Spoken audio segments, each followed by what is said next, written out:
Human life is structured by a restless oscillation between pleasure and pain, a refusal to remain still in the presence of being. We do not know how to leave ourselves alone. Every attempt to improve or alter the present is a rejection of the present. Rejection of the present is rejection of being. To reject being is to reject oneself.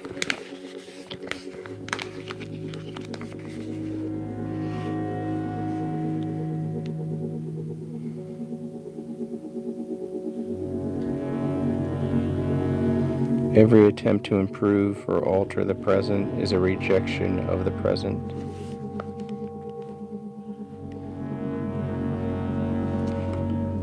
Rejection of the present is rejection of being. To reject being is to reject oneself. Nothing is missing, all that exists participates in being. Rocks, rivers, thoughts, clouds, and consciousness are variations of one presence, endlessly unfolding.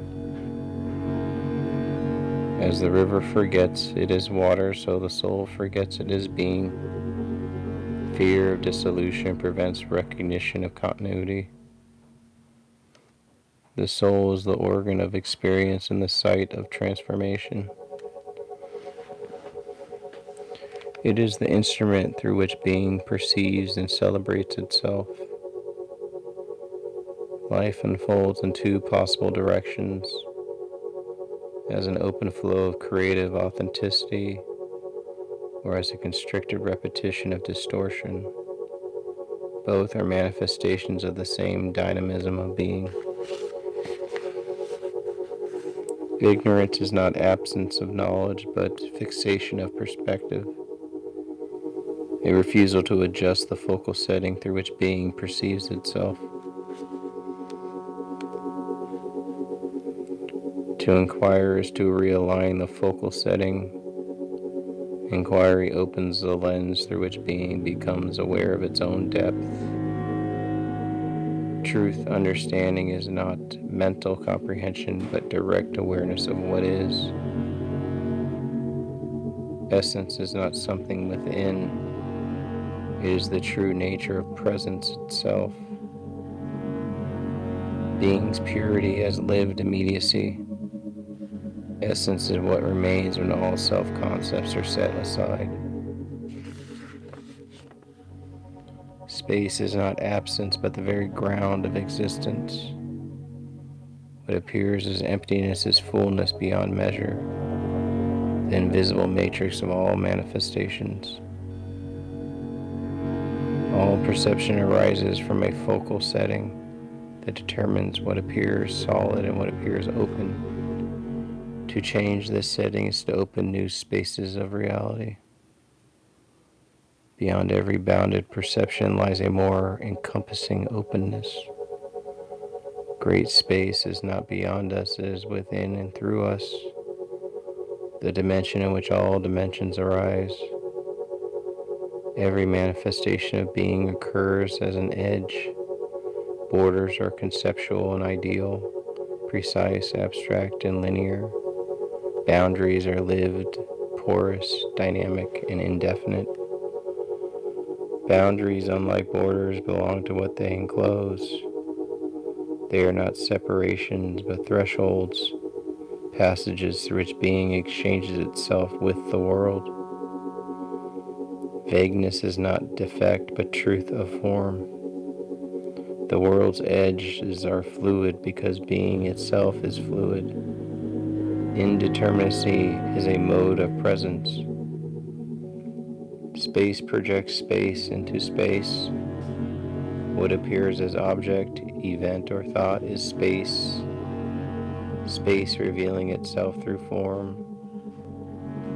Spaces are concentric and hierarchical, each higher space more inclusive, more accommodating, more transparent to being.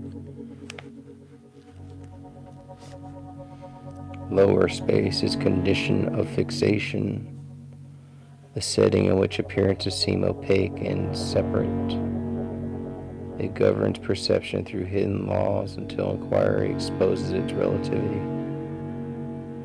To ascend from lower to higher spaces is to increase one's capacity for accommodation, to allow more of being to appear within awareness. At the highest level, all distinctions between subject and object, form and emptiness, border and boundary dissolve. Great space is not beyond phenomena, but their very substance. Every act of knowing is an edge of phenomenon, a boundary between the known and the unknown. To inquire is to move the edge, to soften the line into a living contour. Representation, whether conceptual or cartographic, is always an imposition of border upon boundary. The map simplifies the terrain, but the terrain itself remains amorphous and alive. And the Mississippi is not a line, but a living boundary, mutable, permeable, fluid. To represent it by a border is to mistake movement for fixity, being for geometry.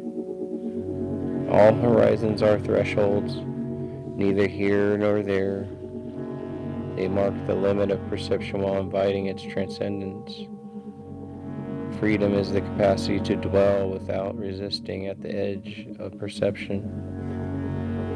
Freedom is the capacity to dwell without resistance at the edge of perception.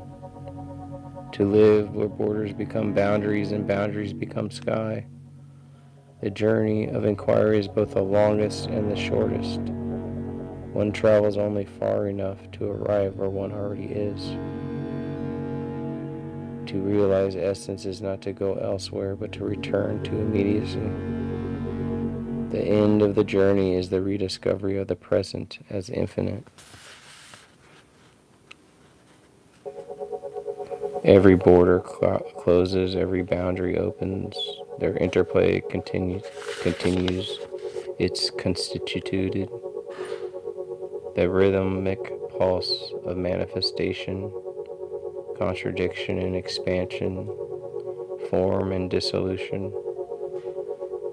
Perfect form belongs to the intellect, living form belongs to being.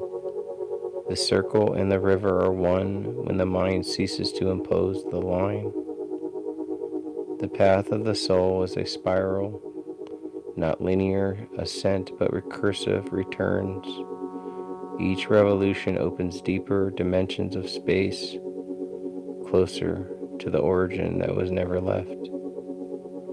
Each revolution opens deeper dimensions of space, closer to the origin that was never left.